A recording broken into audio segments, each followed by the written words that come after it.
Good afternoon, dear students. I welcome you to our online lecture. This is Regina Victor Joseph, your English teacher, and I welcome you all for online learning. Instructions: use earphone or headphones for better learning purpose. Sit in a quiet place. Keep a notebook and pencil handy. You may pause the video to make note of important points, and once done, you can resume. So the today topic for us that we are going to do is The King of the Golden River part 2. Okay, so this is going to be part 2. Previously we had done part 1.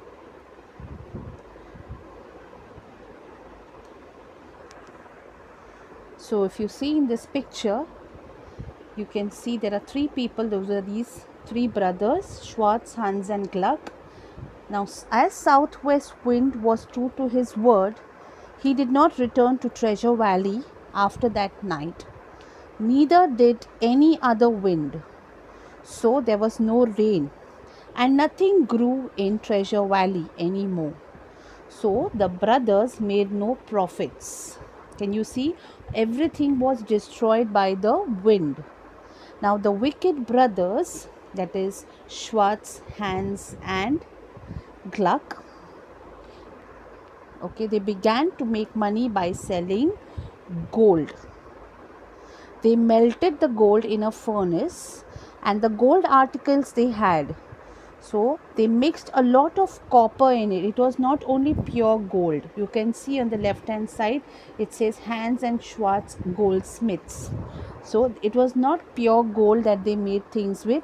They mixed a lot of copper in it and sold the mix as pure gold. Okay, children.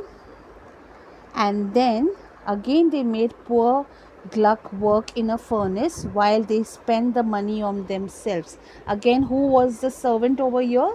Poor little Gluck. So you can see the furnace over here, that is Schwartz and Hans, and they are melting all the gold in this furnace.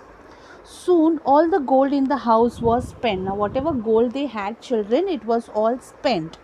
Only one thing was left. Now if you see that the other brother is pointing out the finger to the mug. This was the mug of Gluck. Okay, Gluck's uncle had given it to him when he was a baby. So Gluck used to drink both milk and water from this mug. Okay, so they wanted to take this mug as well. Now on this mug, if you can see, there's a very strange kind of image on the mug. A bearded face was delicately carved on the mug, and Gluck was very fond of the mug because he used to drink milk also and water also from the mug. He did not want to part with this mug, but what his wicked brothers did, they only laughed at him and threw the mug in the furnace. They asked Gluck to pour the gold when the mug was melted and went out on some wicked enterprise. So once when the gold was melted, they told Gluck to pour it into the pour the gold when the mug was melted, and then they went out to do some other work. Sadly, Gluck sat down to watch over the mug being melted. Now poor Gluck was seeing that the mug was getting melted. But after some time, something strange happened. He began to hear a voice singing from the furnace. Now there was a voice that came from the furnace, and he lifted the lid of the crucible. Children, okay, now crucible, I will tell you the meaning later on. And when he lifted that crucible, what did he see?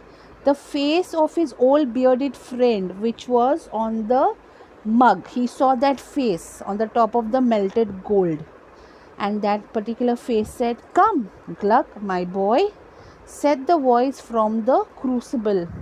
"Pour me out, I am too hot." So that bearded face spoke to Gluck and said, "Come and pour me out, I am too hot." Gluck was too astonished, means he was very shocked, like how this person is speaking. But he took hold of the crucible and tilted it to pour the gold. So instead of gold, a golden dwarf came out of the pot. Now once the gold was melted, What happened when he tilted to pour the gold? Suddenly a golden dwarf came out of the pot. His was a face carved on Gluck's mug. Now that the dwarf was just like the person, that the face that was on the mug of Gluck. "Pray, sir," said Gluck, rather hesitatingly, "were you my mug?" So he's asking, pray means please. So were you the same person who was on my mug? "I am the king of what you call the Golden River." So he said, "I am the king of the what you all call it, the Golden River." The golden dwarf told him. He added that another stronger king had turned him into a mug by magic. So he told Gluck that another strong king had turned him by magic into a mug. Gluck had freed him from that enchantment. So now, because of Gluck, that king was free. The golden dwarf went on to say that he had seen how kind Gluck was. Now the golden dwarf saw that how kind this boy Gluck was, and how wicked and cruel his brothers Hans and Schwartz were. So he told Gluck a secret. So what was that secret? If anyone poured 3 drops of holy water into the river where it started on the mountain top, the river would turn to gold for that person. So if you would just pour 3 drops of holy water into that river when the mountain started on the top, that river would turn to gold for that person. So a person could try this only once, and if anyone put unholy water in the river, he would be turned into a black stone. So saying this much, the dwarf jumped back into the furnace and then he disappeared. So when Gluck told this to his brothers, they did not believe him at first and they bade Gluck. Okay. So at last they believed him and they began to fight. Now who is going to go? Hans will go first or Schwartz will go?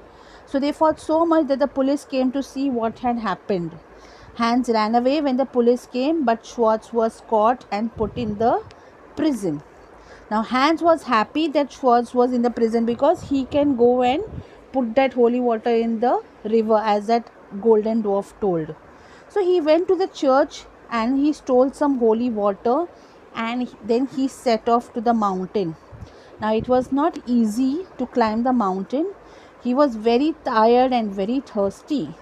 So soon Hans thought he would drink some of the holy water himself. Just as Hans raised the flask of water to his lips, he saw suddenly what did he see?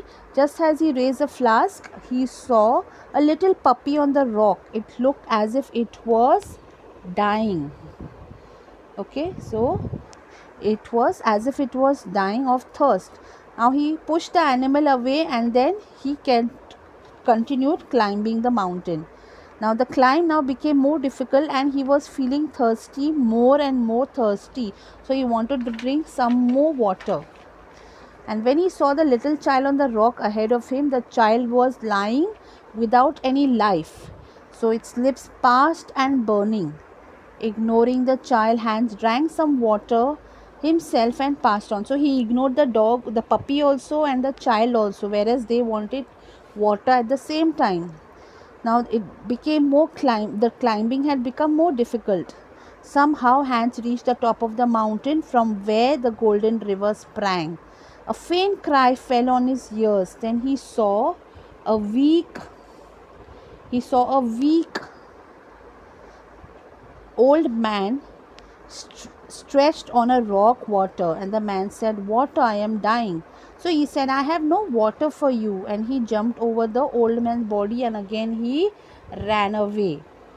See, he said, "Please give me some water." He just ignored him and then he went away. Now Hans threw the flask of holy water into the river, but alas, the river did not turn into gold. Instead, there was only a black stone where Hans stood. So because his intention, dear students, was not clean, it was not pure. That's why it did not turn into the river of gold.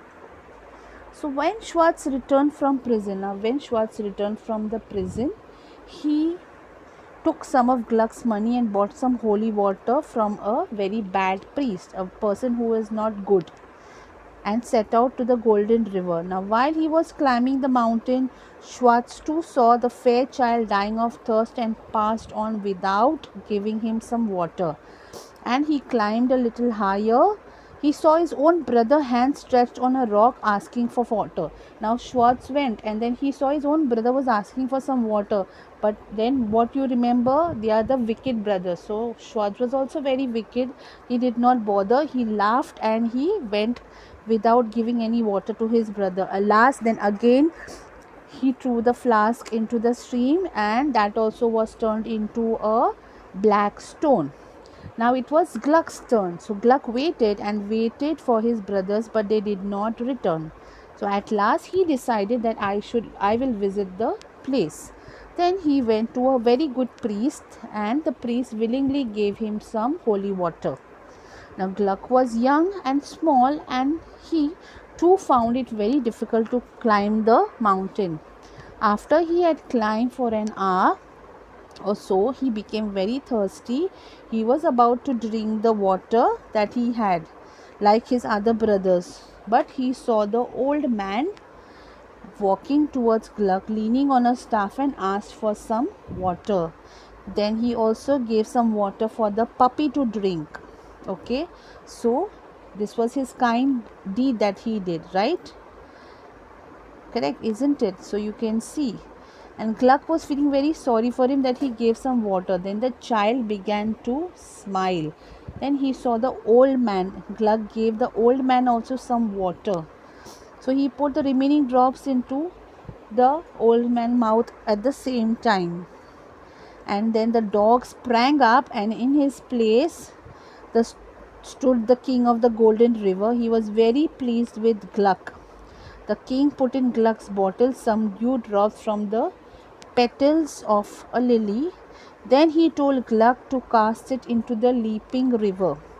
Now Gluck did so, but the river did not turn to gold. However, it changed its course and began to flow through the treasure valley. So that water began to flow into treasure valley, making it rich and fertile, just like how it was earlier. It was very rich in fruits. It had a lot of fruits in that city. That's why it was called the treasure valley, right? So Gluck lived in the valley happily. He was helping the poor and the needy, and his barns were always full of corn, and he never lacked any money, dear students. Okay, so you see, the thought for this lesson is that you should not be greedy. You should be kind to others and you should always help others. Okay, now the meaning for this lesson is enterprise. What do you mean by enterprise, students? It means an activity or business, right? So it is a activity or a business. And next is crucible. So what is the meaning of crucible? Crucible is a container in which something is heated to a high temperature. For example, they normally melt the gold in a crucible. Tilted means moved into a position where one side is higher than the other. And in this lesson, prayer means please. Okay, dwarf, an imaginary creature that looks like a small man. So you can see that Cinderella and the seven dwarfs, if you have seen that movie or read that lesson, in that you can see there are seven dwarfs in that. Enchantment, effect of magic. Parched means very dry, and staff means a long thick stick. So children, this was the lesson. Now for homework, I want you to write about all the three brothers and about southwest wind. You have to write 4 to 5 lines on each of them. Okay, 4 to 5 lines you have to write about these 4 people. That is the the 2 wicked brothers. Who are they? Hans, Schwartz, and Gluck was a kind boy, right? So I will send you the notes and you have to read the lesson that I'll be sending you. Thank you so much for your time. God bless you all.